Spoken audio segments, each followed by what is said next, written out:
വെള്ളം കണ്ടുകൊണ്ട് ആ പ്രൈവറ്റ് ബസ്സിൻ്റെ ഡ്രൈവർ വണ്ടി അവിടെ നിർത്തിയപ്പോൾ അതിനെ മറികടന്ന് വന്നതാണ് ജയനാശാൻ മറികടന്ന് വന്നിട്ടാണ് ഈ വെള്ളത്തിലേക്ക് ഇറക്കി ഈ മത്സരബുദ്ധി കാണിച്ചതാണ് ഇതിനെല്ലാം കാരണം. ഈ KSRTC സഹായിക്കാൻ എന്ന വ്യാജന അദ്ദേഹത്തിൻ്റെ വ്യക്തിവിരോധം തീർക്കാനെന്ന് ഞാൻ പറയും. പ്രൈവറ്റുകാരോടുള്ള വ്യക്തിവിരോധം തീർക്കാനായിരുന്നു പറയും. അതായത് ജയനാശാൻ KSRTC ഓടിച്ചുകൊണ്ടിരുന്ന സമയത്ത് പ്രൈവറ്റ് ബസ്സുകാർക്ക് എതിരായിരുന്നോ? 100% എതിരായിരുന്നു. 100% പ്രൈവറ്റ് ബസ്സുകാർക്കെതിരെ മാത്രമേ അദ്ദേഹം ചെയ്തിട്ടുണ്ടായിരുന്നുള്ളൂ. അവസാനം KSRTCയും ക്രൂശിച്ചു. ഇപ്പം റോബിൻ ഗിരീഷ് പറയുന്ന കേട്ടില്ലേ, ഞാൻ പ്രൈവറ്റുകാരുടെ അന്തകനായിരുന്നെന്ന്. യദു ഇപ്പം നിൽക്കുന്ന താൽക്കാലിക ജീവനക്കാരൻ എന്നുള്ള സ്ഥിതിയിൽ നിന്ന് നീ ഒന്നെങ്കിൽ ഒരു സസ്പെൻഷൻ മേടിക്കണം. സസ്പെൻഷൻ അവന് കൊടുക്കാൻ സർക്കാരിന് നിയമമില്ല. അവനെ ഡിസ്മിസ് ചെയ്യാനേ പറ്റുള്ളൂ. ആശാന്റെ ആരാധകരെല്ലാം വളരെ ആകാംക്ഷയോടെ കാത്തിരിക്കുകയായിരുന്നു റോബിൻ ബസിന്റെ തേരാളിയായി കാണുവാൻ വേണ്ടി. ഇനി ആരാധകരുടെ ആ സ്വപ്നം പൊലിഞ്ഞു അല്ലേ? KSRTCയിലെ മേയർ യദു തർക്കമുണ്ടായ സമയത്ത് യദുവിൻ്റെ ജോലിയൊക്കെ പോയപ്പം നിങ്ങൾ പറഞ്ഞിരുന്നു യദുവിന് ജോലി കൊടുക്കാം, ദിവസം 3000 രൂപ കൊടുക്കാമെന്നൊക്കെ പറഞ്ഞു. അങ്ങനെ കൊടുക്കാൻ പറ്റുമായിരുന്നോ? തീർച്ചയായിട്ടും അങ്ങനെ കൊടുക്കാൻ പറ്റുമായിരുന്നു. അതെങ്ങനെ കൊടുക്കാൻ? അതെങ്ങനെയാണെന്ന് ചോദിച്ചാൽ യദു ഒരു താൽക്കാലിക ജീവനക്കാരനാണ്, KSRTCയിലെ താൽക്കാലിക ജീവനക്കാരനാണ്. അപ്പോൾ യദു അവിടുന്ന് ജോലി ഉപേക്ഷിച്ച് ഇറങ്ങി വന്നാൽ എൻ്റെ വണ്ടിയെ വന്ന് ജോലി ചെയ്യാം. അപ്പോൾ യദുവിന് എന്ത് ഗുണം എന്ന് ചോദിച്ചാൽ അവന് ഈ പറഞ്ഞ 3000 രൂപ ഞാൻ ഇപ്പോൾ കൊടുത്തുകൊണ്ടിരിക്കുന്ന ശമ്പളം എനിക്ക് കൊടുക്കാൻ പറ്റും. ഒരു ദിവസം പോയി വരുമ്പം 3000 രൂപയാണ് വണ്ടിയെ കൊടുക്കുന്നത്.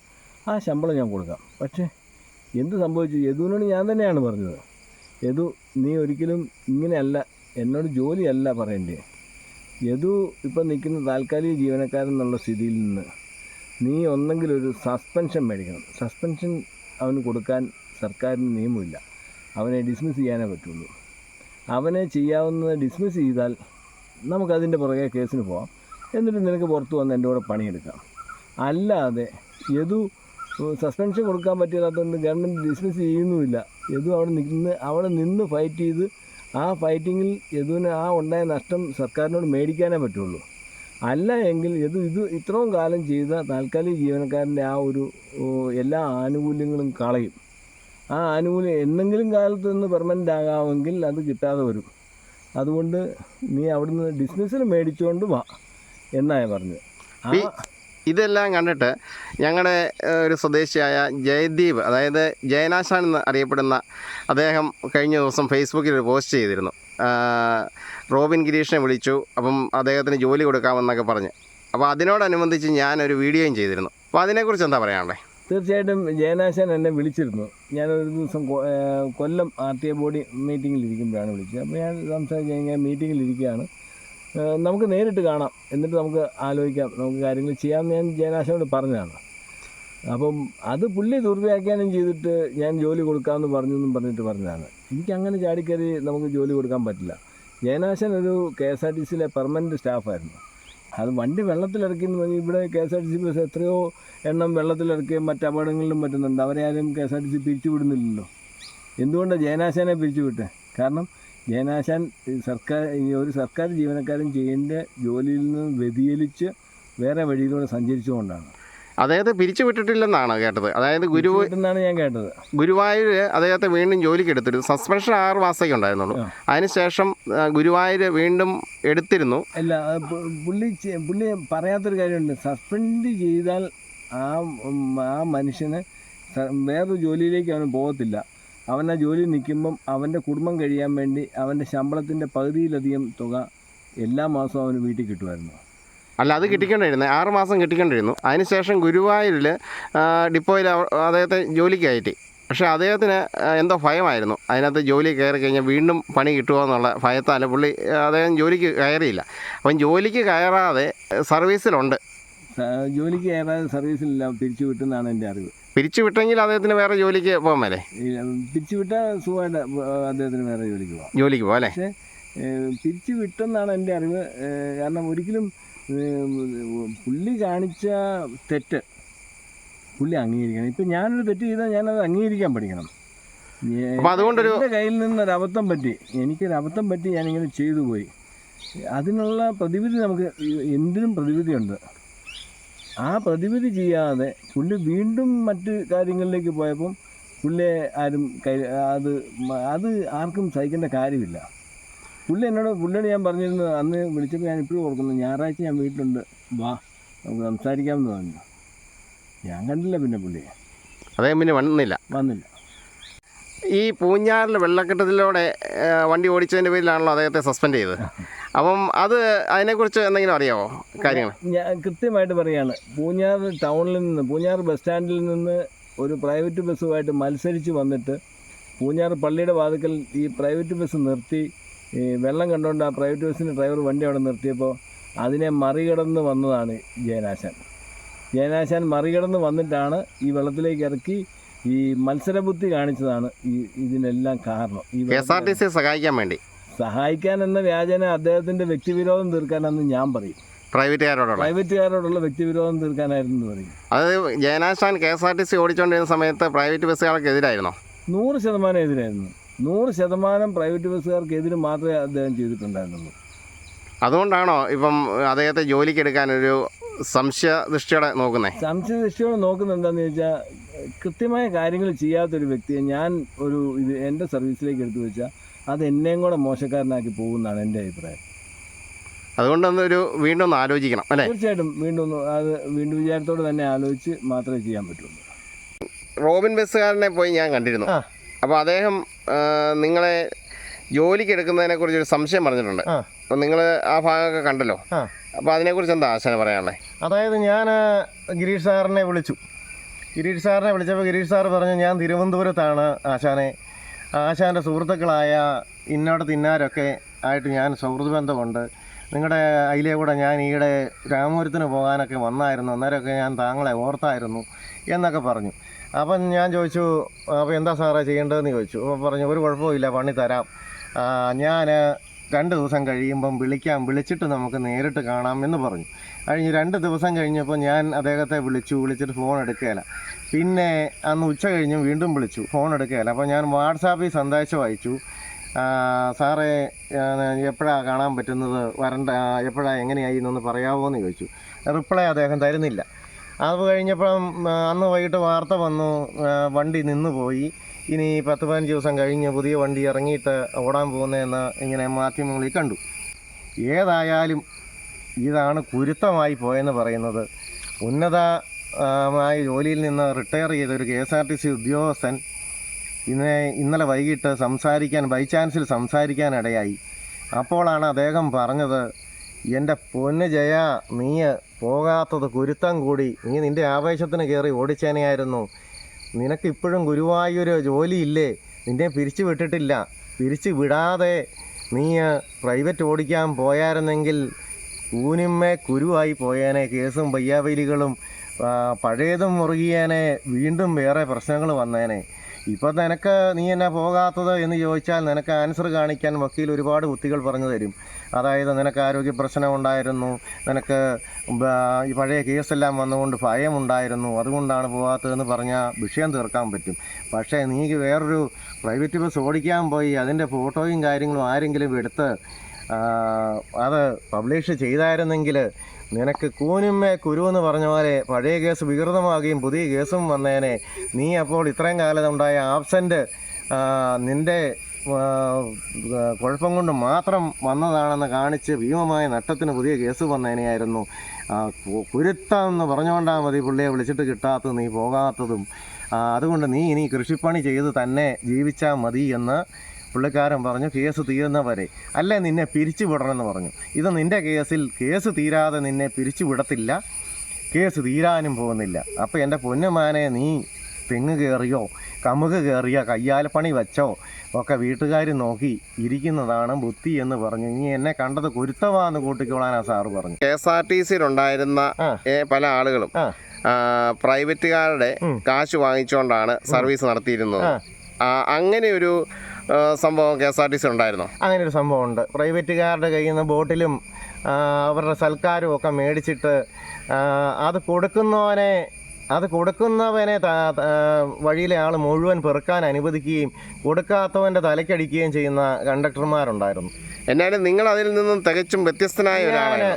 10 പൈസ ആരോടും മേടിച്ചിട്ടില്ല. എൻ്റെ കറക്റ്റ് സമയത്ത് വണ്ടി എടുക്കുന്നു, പോകുന്നു, അതിനിടയ്ക്ക് താഴുവോ പൊങ്ങുവോ കൂട്ട് പരിപാടിയൊന്നുമില്ല. ഒരേ ലെവലിൽ പോകുന്നു, എത്തേണ്ട സമയത്ത് കറക്റ്റ് സമയത്ത് എത്തുന്നു.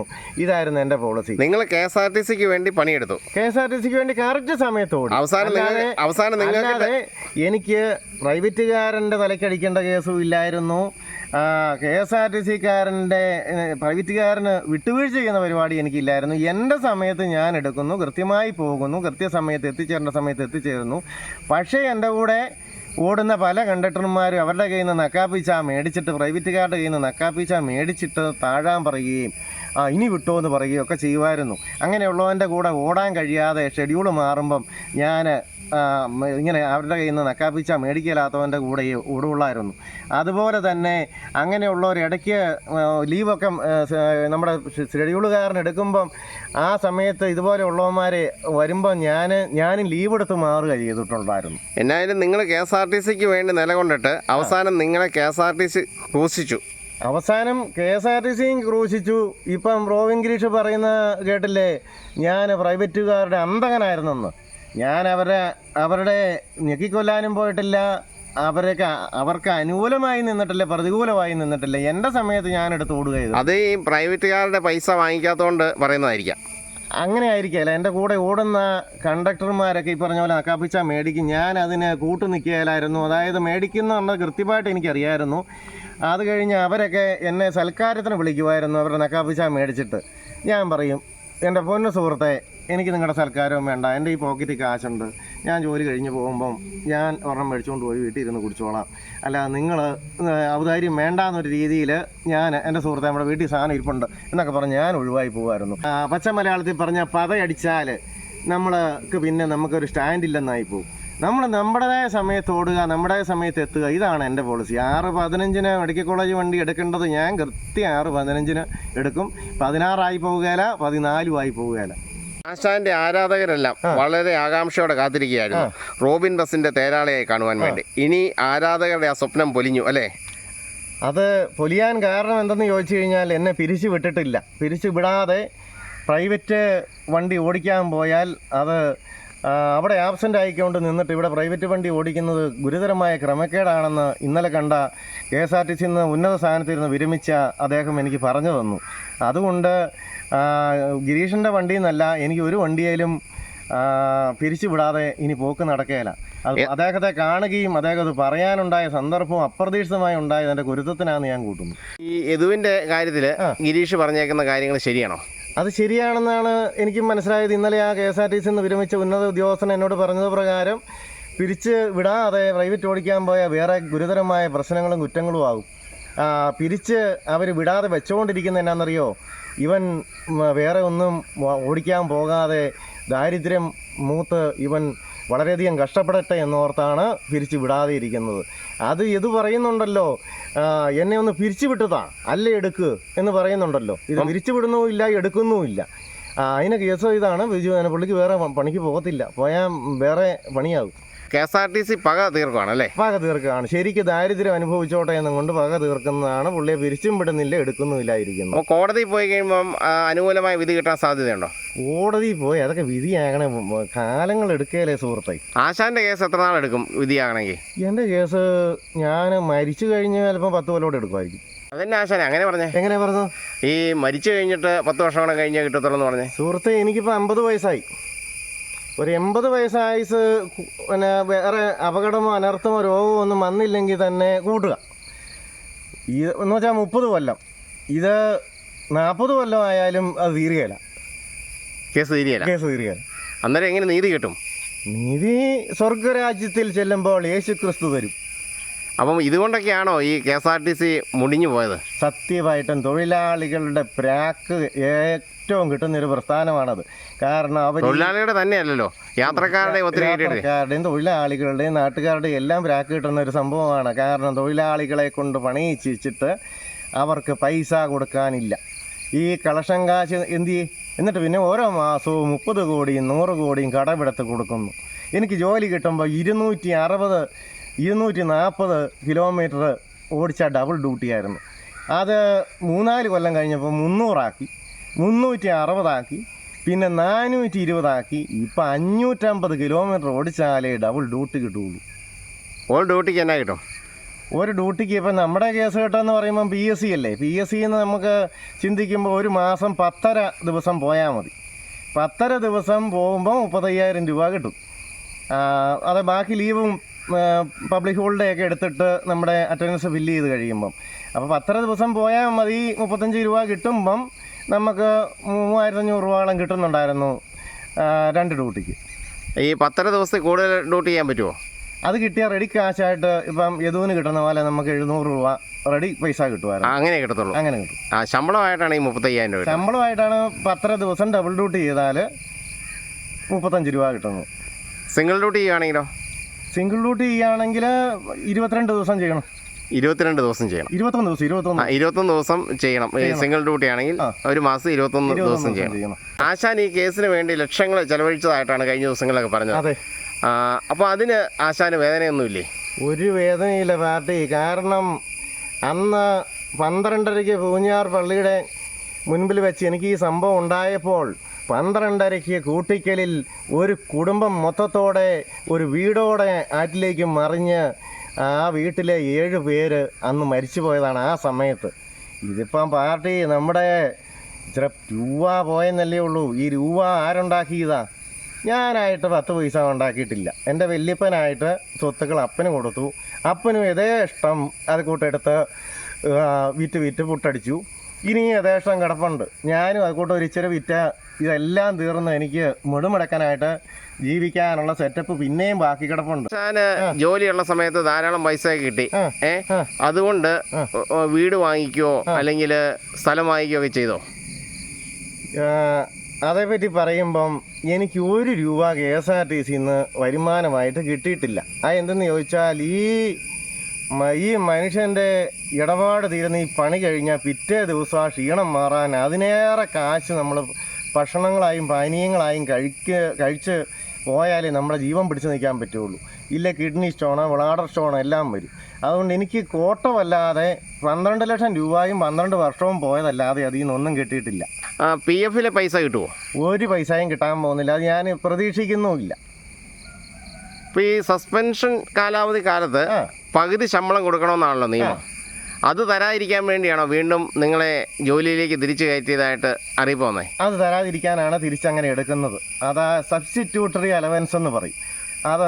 അത് എനിക്ക് കിട്ടിയായിരുന്നു കേട്ടോ, 6 മാസം കിട്ടിയായിരുന്നു. അത് കഴിഞ്ഞ് പിന്നെ അത് തരാതിരിക്കാനാണ് നമ്മളെ തിരിച്ചെടുക്കുന്നത്.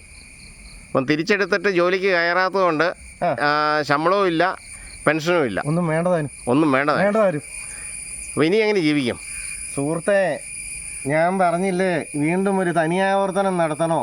വല്യപ്പൻ ഉണ്ടാക്കി കിട്ടുന്ന സ്വത്ത് കൂട്ട് പിതാവ് ആവശ്യത്തിന് കൊടുത്ത് പിതാവ് സുഖിമാനായി ജീവിച്ച് ഇപ്പം വയസ്സ് 82 ഞാനായിട്ട് 1 സെൻറ്റ് വിറ്റിട്ടില്ല. അപ്പോൾ എനിക്ക് വയസ്സ് 50 ഞാൻ ഇതുവരെ 1 സെൻറ്റ് വിറ്റിട്ടില്ല. അതുകൊണ്ട് എനിക്ക് ഇഷ്ടം പോലെ വിൽക്കാൻ കിടപ്പുണ്ട്. പിന്നെ എനിക്ക് എന്നാ പ്രശ്നം ഇരിക്കുന്നത്? പിന്നെ പിള്ളേർ 2 പേരും BSc നേഴ്സിംഗ് കഴിഞ്ഞ് OET പാസ്സായി ഇപ്പോൾ ഓസ്ട്രേലിയയിലേക്ക് പോകാൻ നിൽക്കുന്നു. പിന്നെ എന്നാ പ്രശ്നം? ആശാന്റെയും ശിഷ്യന്മാരുടെയും കൂടെയുള്ള പെരിങ്ങാന വെള്ളച്ചാട്ടത്തിൻ്റെ വീഡിയോ നമ്മുടെ ചാനലിൽ ഉടൻ സംപ്രേഷണം ചെയ്യുന്നതാണ്.